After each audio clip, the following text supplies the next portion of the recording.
acabamos de fazer visita a um apartamento super interessante nesse prédio, tá? Que é o edifício Bian, que é um edifício com vários diferenciais, um edifício especial. Acho que a gente pode falar até icônico, né? Não é tão conhecido assim, porque eu cito para várias pessoas, mas que não são daqui da Serra, não conhecem. Mas a gente aproveitou para mostrar aqui o hall, que tem também várias peculiaridades, como o prédio. Nós vamos falar um pouco do prédio.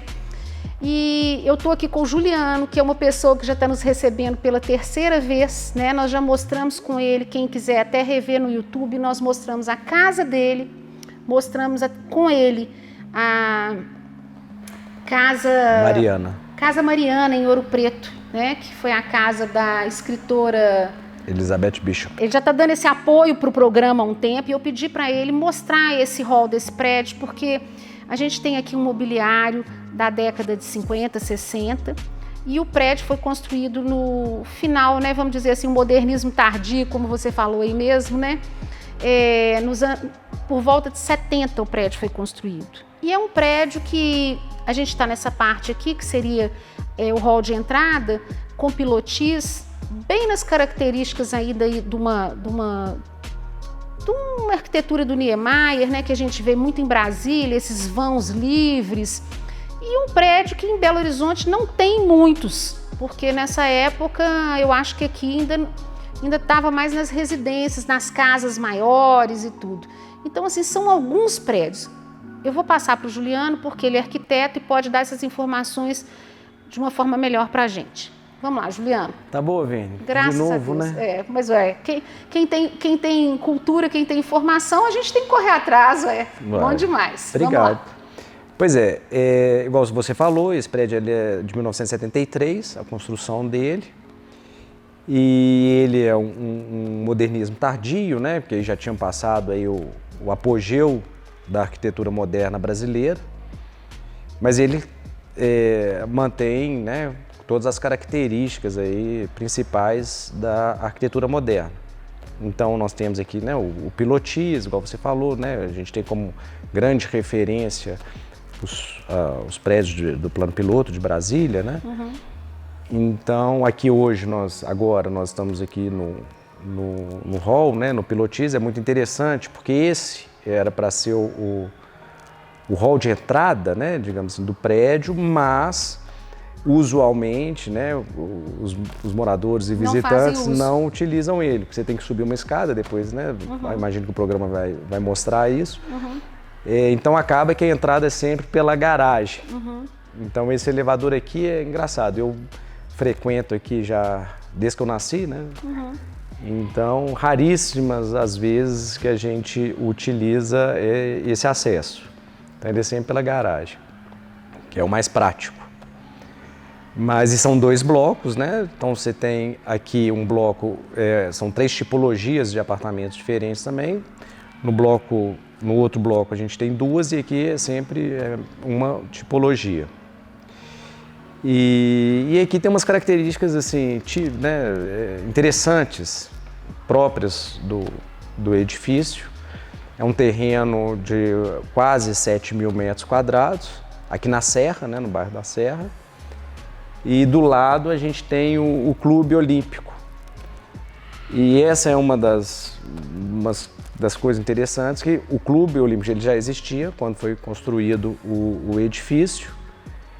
E aí os moradores, cada apartamento, comprou uma cota. E eles fizeram uma negociação lá com o clube.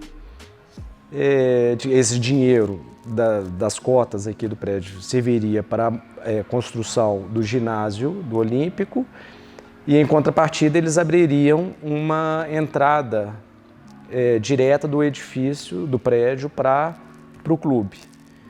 Então, isso é muito interessante, porque acaba que isso interferiu, de certa forma, na própria arquitetura, porque aqui é um prédio que não tem área de lazer. Aliás, o que se entende hoje de área de lazer, né? Porque você tem uma vegetação aí extensa, um terreno maravilhoso, um jardim muito bonito, né? Mas você não tem piscina, você tem um pequeno salão de festa. Uhum. Então, essas outras coisas não tem. Mas você tem um clube. E aí virou uma prática também, né, naturalmente, que todo novo morador que entra aqui, uma cota do clube. já está incluído no preço do apartamento, ele já coloca aí a cota do clube. Que é muito bacana. Que é muito bom. Gente, aqui chama Parque Bian. Realmente é um parque, porque é uma estrutura de jardins nas laterais do edifício, uma estrutura grande de um jardim que está totalmente maduro, então bonito, né? Apesar dessa época não estar tão verde, mas você vê que um jardim, não, o imbé que tem ali do lado é uma coisa, aquela costela de Adão, uma coisa maravilhosa. E nós estamos aqui no hall para exatamente mostrar a arquitetura e mostrar o mobiliário que foi usado aqui, né? Me parece que o prédio ficou pronto em 73. Isso. Né? E aqui nós estamos assentados nas cadeiras poltronas, né? Cubo do Zalzupin. E que, graças a Deus, as pessoas que moram tiveram cultura para poder conservar, porque hoje é um ícone, né? Hoje, inclusive, elas estão sendo reproduzidas por algumas lojas, alguns fabricantes, né? Com publicação autorizada pela família, pelo próprio autor, que morreu no passado recente. Então é muito interessante que a gente chega aqui e vivencia realmente a época completa, na arquitetura e na decoração. Que isso é uma coisa rara nos edifícios de Belo Horizonte, porque há uma renovação muitas vezes sem critério, tira uma coisa importante, põe uma coisa qualquer, não é verdade? Exatamente. A questão da atemporalidade dos clássicos é muito marcante, né? Então... eu, né, igual eu te falei, frequento aqui desde que nasci, minha família inteira praticamente morou ou mora aqui. Então os móveis, eles são parte, né? Faz parte da sua infância. Ele faz parte do prédio, né? Ele está ligado intrinsecamente à edificação. Né? Então eu acredito que se o Bian, eles, numa loucura qualquer, tentar modernizar isso aqui de alguma outra forma, tentar mudar, o prédio vai ser outro também, né? Você vai acabar completamente a característica. Isso é muito interessante na questão da temporalidade, né? Do que a gente entende isso na arquitetura. E é uma coisa muito interessante isso na arquitetura moderna. Com seus prós e contras, eu acredito que o grande barato é exatamente isso. A arquitetura moderna, ela não acaba, né? Ela não fica velha. É uma coisa impressionante, né? Isso é ao contrário de outros, né, padrões aí, outros estilos aí. E esse, gente, como outros prédios que eu tenho conhecido com essa idade, né, ele está passando também por uma renovação de moradores, porque as pessoas que moravam num prédio desse já estão falecendo, então está tendo uma troca, uma revitalização de todos os apartamentos, que são super valorizados, porque são apartamentos feitos numa concepção bem generosa de tamanho, né? O Juliano fala dos tamanhos aqui, que é interessante isso também, essa característica desse prédio, os 3 tamanhos de apartamento. Você tem o de 90 metros quadrados, é um apartamento 3 quartos de 90 metros quadrados. Quartos? 3 quartos. Mas assim, os que eu conheço já transformaram em 2. Sim, tá? Já foram reformados. Já foram reformados. Você tem um outro de 4 quartos com 160 metros quadrados. E você tem aqui um de 4 quartos também, mas com 330 metros quadrados. É muito generoso, que é o que a gente acabou de filmar. Esse é muito generoso. E é muito legal isso que você está falando da renovação, né? É incrível, porque apesar, né, das pessoas ficarem velhas, né, e enfim, partindo aí para uma outra esfera, tá sempre cheio. Aqui não falta morador. Não, eu tenho observado, então, assim, conversado com outras pessoas, os apartamentos aqui são muito cobiçados. Muito cobiçados. Aqui é muito cobiçado. É incrível, assim. Não fica, né? Não fica. Por causa disso, a arquitetura muito generosa. Entendeu? Então você tem uma boa ventilação, você tem uma área aberta muito grande para ventilação, para tudo. Os construtores atuais deviam, ainda mais nessas áreas que não são áreas tão caras, que estão sendo feitas lá na parte nova lá da cidade, como é que chama lá?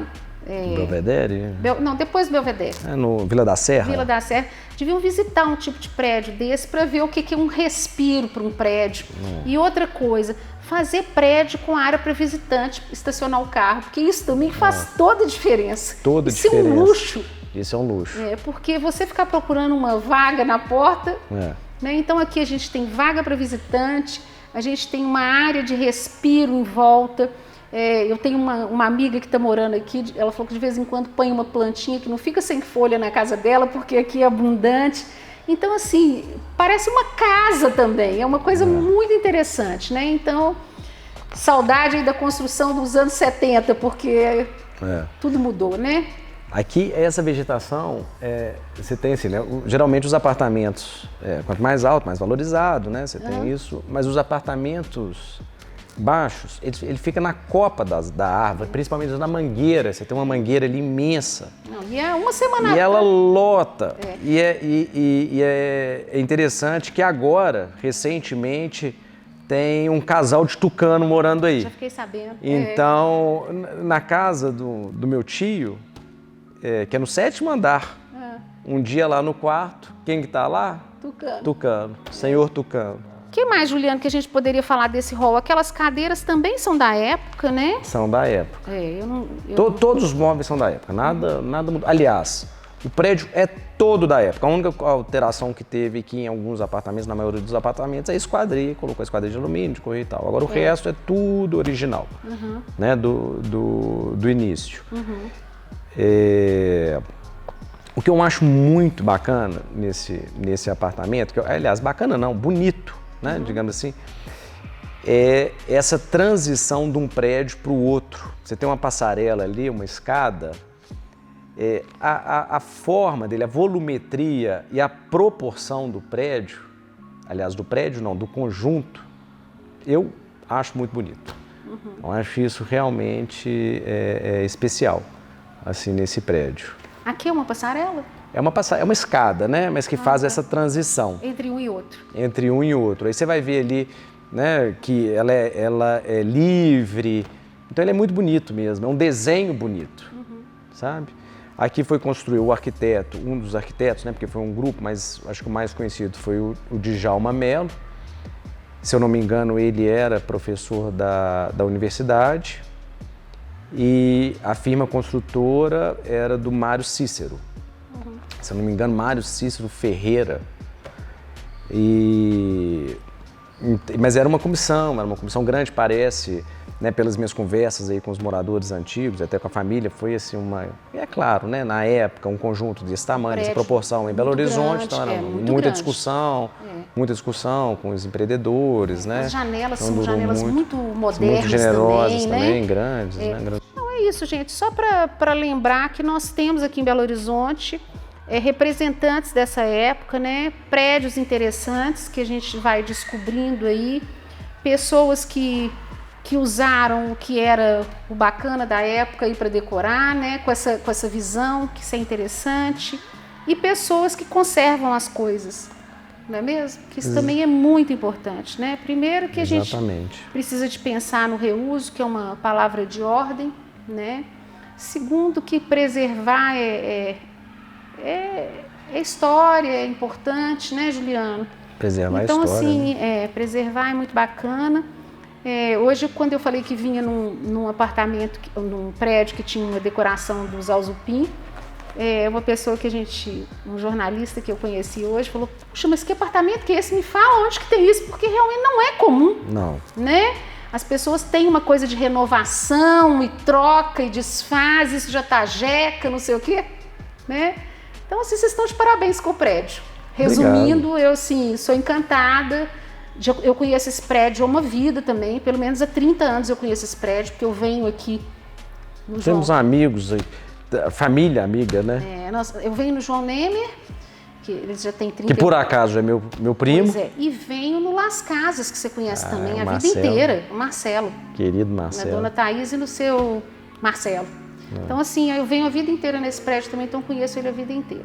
É isso aí. E eu vivi aqui. É isso aí. Gente, muito obrigada, espero que vocês tenham gostado e a gente para chamar atenção para essas preciosidades que a gente tem aí pela cidade, que a gente não tem acesso, né? Se você não conhece ninguém que mora aqui, você nunca vai vir aqui, não é verdade? Não, mas pode vir aqui, Vênica chamando, é só chegar ali e falar ali na portaria ali com o Daniel. Tá ótimo. Muito obrigada, até a próxima. Obrigado.